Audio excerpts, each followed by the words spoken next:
de Show revient pour une troisième partie. Mesdames et messieurs, on reste toujours dans l'œil d'Alger et on s'intéresse cette fois-ci à un tout autre sujet. Alors au royaume des fake news et de la désinformation, Vincent Bolloré est roi. Nous le disions tout à l'heure, focus ce soir sur les manigances du groupe Bolloré, un empire médiatique au service de l'extrême droite. Mahdi. Mesdames et messieurs, Bolloré c'est qui? Bolloré c'est quoi? Je vous pose une question. Qui Bolloré, Vincent Bolloré nomme-t-il quand il prend possession d'ITélé, qu'il renomme ensuite CNews? Qui Vincent Bolloré nomme-t-il comme chef de la rédaction de sa nouvelle télé, sa première chaîne de télé? Il nomme un monsieur qui s'appelle Guillaume Zeller, qu'on va voir derrière nous à l'écran. Guillaume Zeller, donc là c'est Vincent Bolloré, il nomme Guillaume Zeller qui est le petit-fils d'André Zeller. Pour beaucoup de monde, pour beaucoup de nos téléspectateurs et téléspectatrices, ce nom-là est inconnu. Et pourtant, André Zeller est le général putschiste de la guerre de libération nationale. Il a fait partie des 4 généraux français responsables de la tentative de coup d'État fomentée à Alger en 1961 contre De Gaulle. Il sera condamné à 15 ans de détention criminelle pour haute trahison, mais comme par magie, gracié seulement 5 années plus tard. Vous pourriez me dire, messieurs et madame Nouhed, que le petit-fils n'est pas obligatoirement dans la lignée idéologique de son grand-père. Que nini? Eh bien si, précisément, je dirais même plus, l'élève a dépassé le maître. Les mêmes idéaux, la même nostalgie de l'Algérie française, la même haine de tout ce qui est algérien. Il revendique, donc ce fameux Guillaume Zeller qui est chef de rédaction du groupe CNews, revendique le legs de son grand-père et écrit lui-même des articles sur le site d'extrême droite Boulevard Voltaire. Ouais. Qui appartient, ce site d'extrême droite, qui appartient, mesdames et messieurs? Robert Ménard. Robert Ménard. La boucle est bouclée. Entre racistes, on s'entend très très bien. Dans un de ses nombreux blogs anti-algériens, Guillaume Zeller a même eu le culot, accrochez-vous bien, de demander officiellement la réhabilitation de Ossares. Ossares, vous vous rappelez tous de lui, de toute façon on ne peut pas l'oublier avec sa tête. C'est le gros, moche et éborgné qui s'est pris pour un général alors ce n'était qu'un tortionnaire sanguinaire. Vous comprenez le cheminement. Donc, si on fait un petit récapitulatif, Bolloré, ITélé, CNews, Guillaume Zeller, petit-fils de André Zeller, général putschiste, on arrive à Robert Ménard, et ensuite on va sur, évidemment, notre cher Ossares. On va continuer, parce que plus c'est Bolloré, plus ça sent pas bon. On va continuer. Qu'est-ce qu'a fait Bolloré ensuite? Il a intégré la Banque Griveaux quand il était jeune stagiaire. Qui connaît la Banque Griveaux? La Banque Griveaux, tout le monde ne connaît pas non plus, c'est la banque du RPR, devenue UMP ensuite de Nicolas Sarkozy. C'est elle qui finança le gaullisme durant la Seconde Guerre mondiale. Et, encore une fois, accrochez-vous bien, la Banque Griveaux, c'est elle qui a créé en 1942 les services spéciaux de la Défense nationale sous l'occupation allemande, qui sont 2 ans après devenus la DGSE. Voilà, vous comprendrez ce qu'il faudra comprendre. On continue, on arrête? Non, on continue.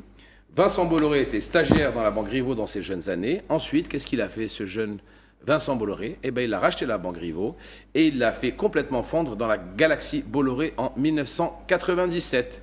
Donc, si je comprends bien, ce mania de la presse et de l'audiovisuel français a racheté la banque qui a créé la DGSE. Comprendra qui pourra.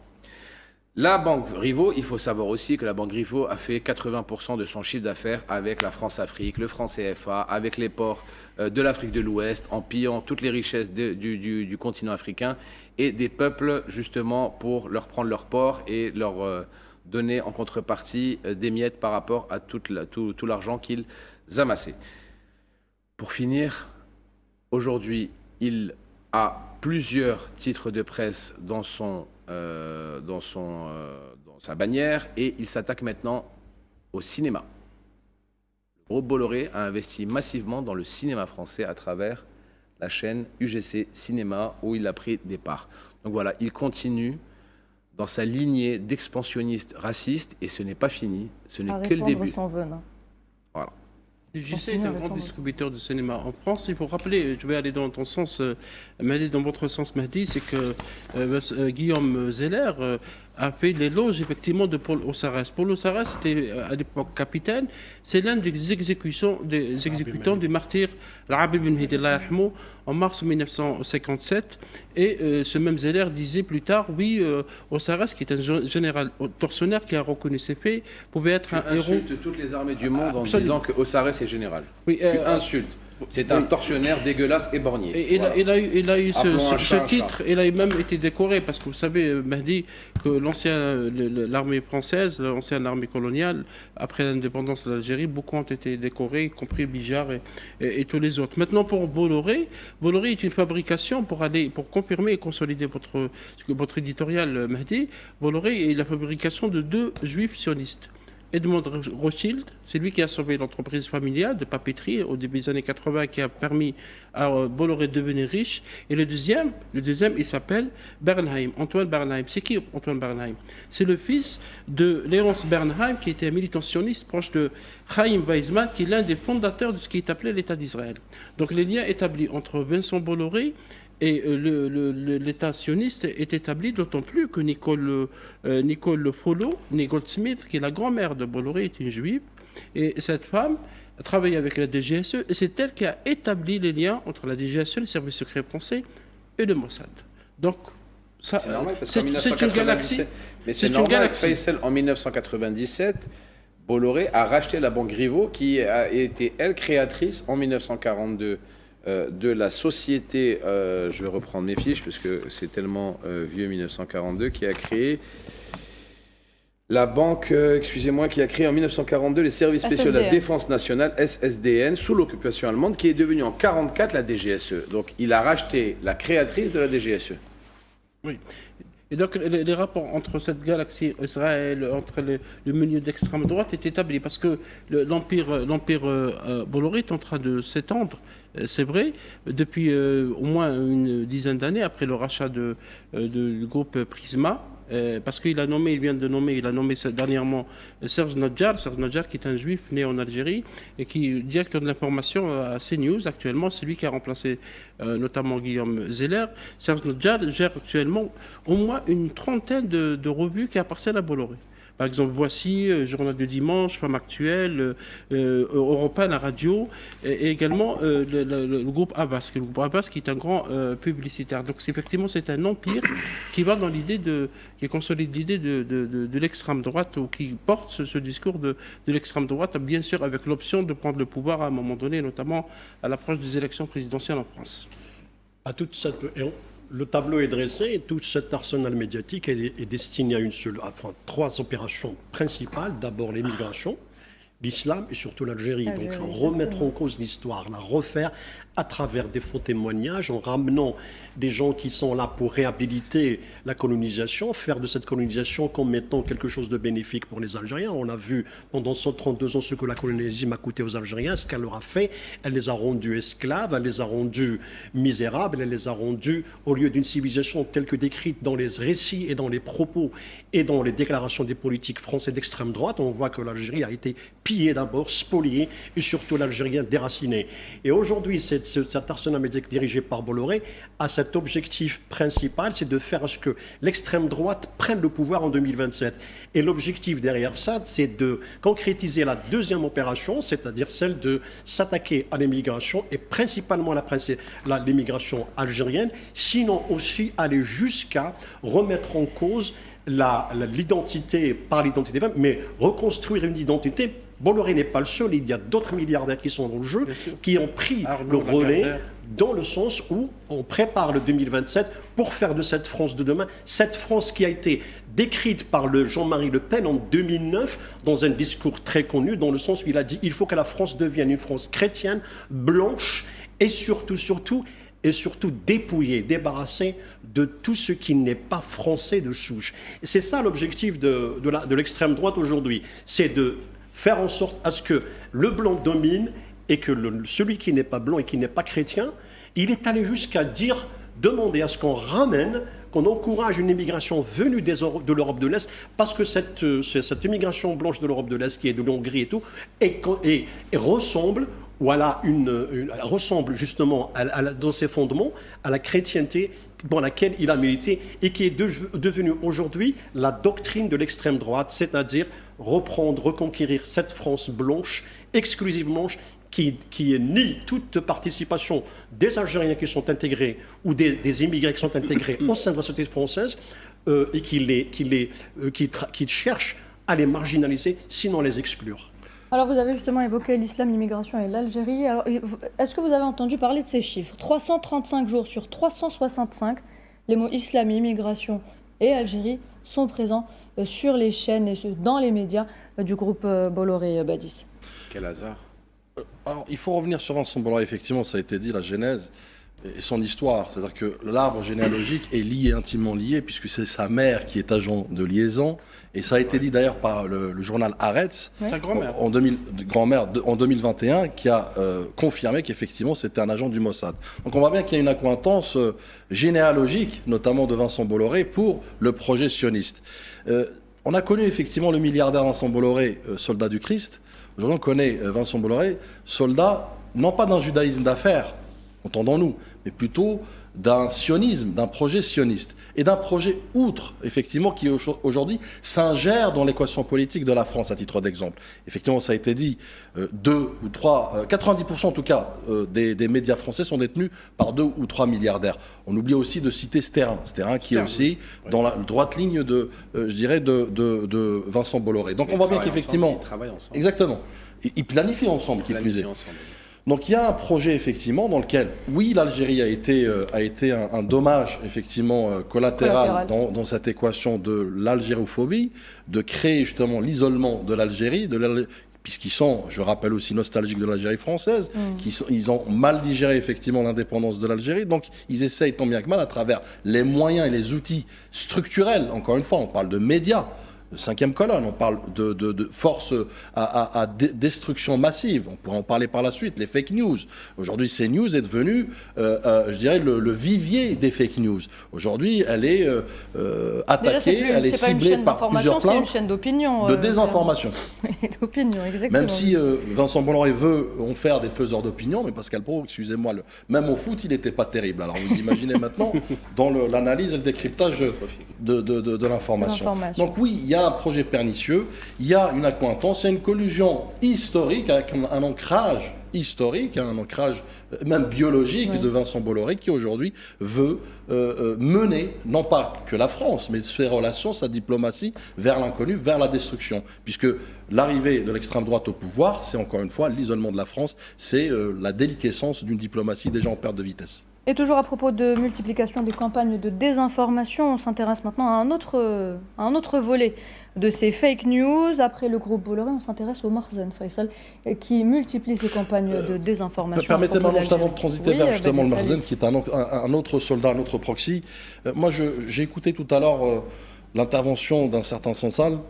Et je suis obligé de dire, parce que bon, au-delà des aberrations et certaines hérésies, je suis obligé d'apporter une mise au point nécessaire et très importante.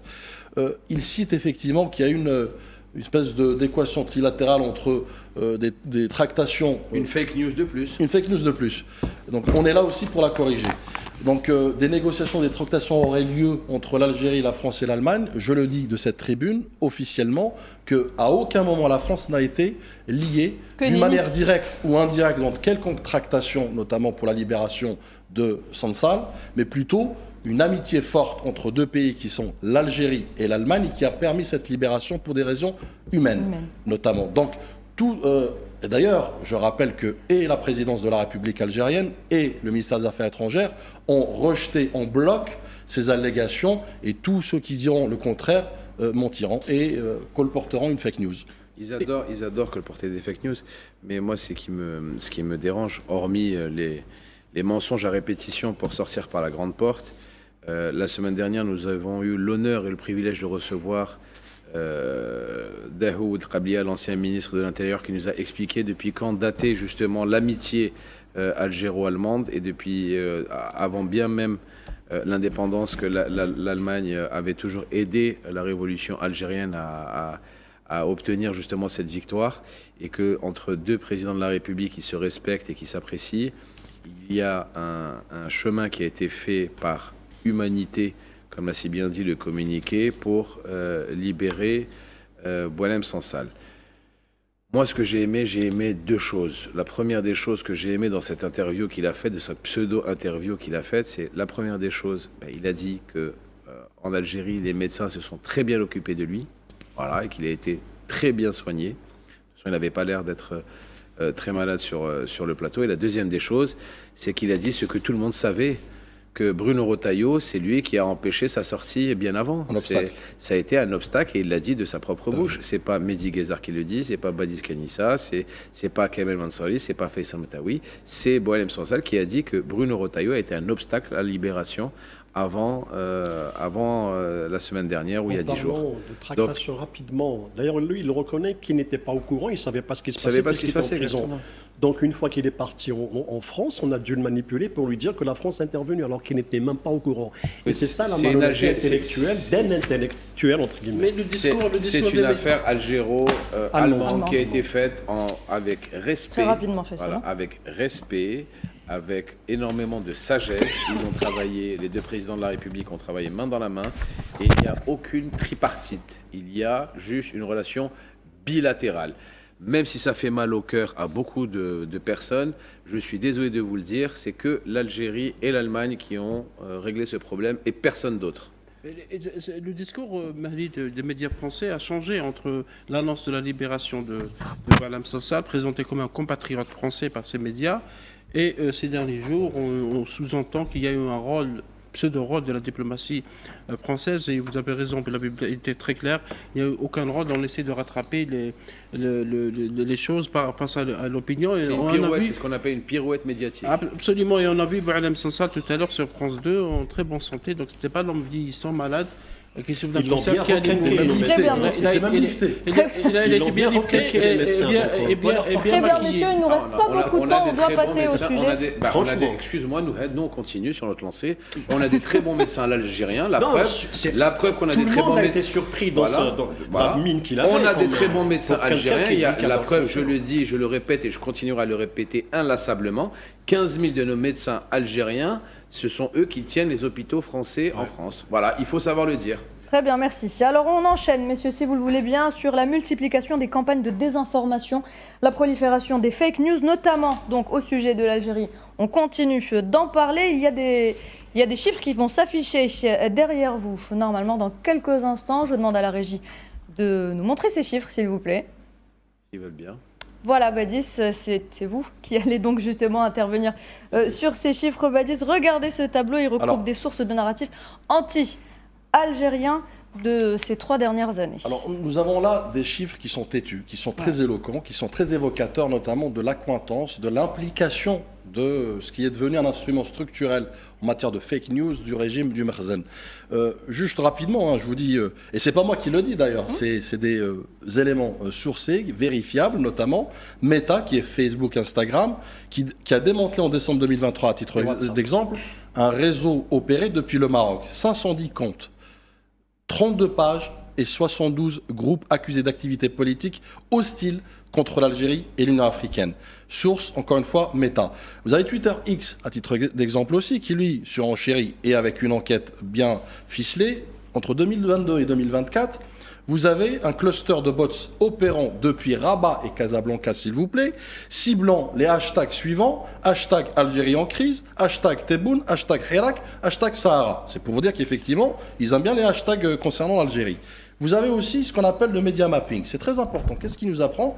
Il nous apprend aujourd'hui qu'effectivement, les affaires des incendies algériens en 2021, à titre d'exemple, le narratif FFS Mac a été né sur un compte Chouf TV, qui est un média marocain du Merzen qui est au service justement des fake news. Le 360 l'a exporté, je dis bien, vers Jérusalem Post. Oui. Vers leur grand maître pour le colporter, encore une fois, à travers les réseaux pro-marocains. Donc la crise diplomatique entre l'Algérie et la France. Figurez-vous que 74 articles ont été publiés sur le 360MA en 48 heures. Vous savez c'est quoi ? C'est une moyenne d'un article et demi par heure. Par heure, s'il vous plaît, dans une logique toujours anti-Algérie, bien évidemment. Parce que la déliquescence sociale et sociétale du peuple marocain, ça les intéresse peu. Donc vous avez aussi le Maroc-Leaks, si on revient en 2014 et 2017, qu'est-ce qu'on apprend de ça? C'est que Chris Coleman, qu'est-ce qu'il nous dit par rapport à ces câbles diplomatiques qui ont fuité? Il y a un plan marocain de neutralisation de l'image algérienne dans l'Union africaine, dans l'Union européenne, à l'ONU et dans les médias européens. Donc vous voyez bien qu'il y a effectivement pas mal de chiffres éloquents aujourd'hui qui incriminent d'une manière directe, sourcée, informée, le Merzen dans sa gabegie, surtout sa guerre fratricide contre l'Algérie et sa crédibilité, sa légitimité. Et puis je finirai sur les volumes de campagne anti-Algérie. C'est très important aussi de rappeler ces chiffres. Entre 2022 et 2024, nous avons plus de 38 000 publications hostiles à l'Algérie, attribuables au réseau, encore une fois, marocain, et c'est le DFR Lab qui le dit à travers une enquête. 2023, nous avons 32 campagnes coordonnées menées contre l'Algérie, c'est Graphica qui le dit à travers une investigation. Taux de coordination, vous avez plus de 61% de comptes hostiles créés en moins de 6 mois, sans photo réelle, avec activité intense, bien évidemment, uniquement sur les sujets algériens. Et je finirai sur un dernier sujet. Selon Twitter X, selon Transparency, une enquête aussi très éloquente, vous avez 42% des comptes hostiles identifiés résident au Maroc. Vous avez plus de 18%, où ça? Israël. Vous avez 12%, ah bah tiens, les Émirats Arabes Unis. Et vous avez 9% en France dans des réseaux privés, à savoir les think tanks, les associations et les médias pro-marocains.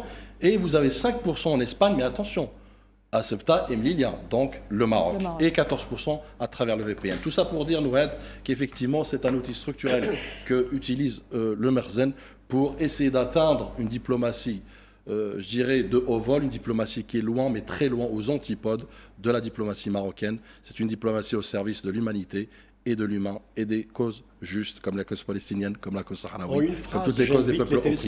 J'invite les téléspectateurs d'utiliser Google Trends et voir combien le nombre de hashtags utilisés par les médias marocains et le Maroc contre l'Algérie, c'est ébouriffant, c'est incroyable. Merci Kamel, merci à vous également Badis pour cette analyse. Mesdames et messieurs, on revient tout de suite.